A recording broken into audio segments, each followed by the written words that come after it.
Bonjour à toutes et à tous. Aujourd'hui, dans notre nouvel épisode d'Un jour une question, penchons-nous sur une question de plus-value immobilière. L'exonération de plus-value au titre du remploi dans l'acquisition de la résidence principale est-elle applicable si la résidence principale est acquise en démembrement? Prenons un exemple. Le 6 décembre 2023, Madame X, mariée sous le régime de la séparation de biens, a vendu un bien immobilier en prévoyant de bénéficier de l'exonération de plus-value prévue à l'article 150 U2 premièrement bis du Code général des impôts. Pour remplir les conditions de cette exonération, elle s'est engagée à remployer le prix de cession dans l'acquisition d'un nouveau logement affecté à sa résidence principale. Le 31 janvier 2025, Madame X a signé un compromis de vente pour l'achat d'un bien immobilier qu'elle envisage d'acquérir avec son époux et ses enfants. Le couple hésite entre deux montages. Le premier, une acquisition en démembrement avec un usufruit réservé aux parents et une nue propriété attribuée aux enfants. Et le second, une acquisition en indivision. Une question se pose donc. L'exonération de plus-value pourra-t-elle s'appliquer si l'achat se fait en démembrement? Comme nous le savons,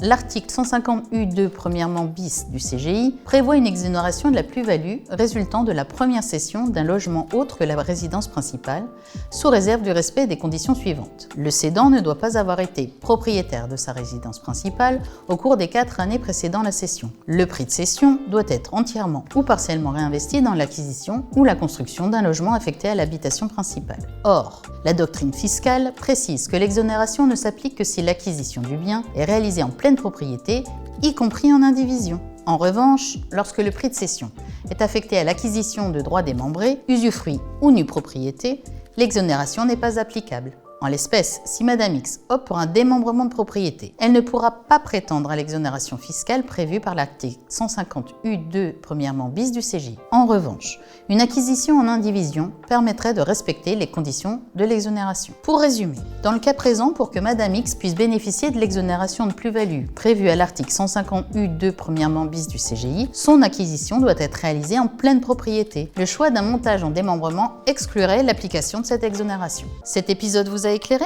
Partagez-le sans modération. À très bientôt.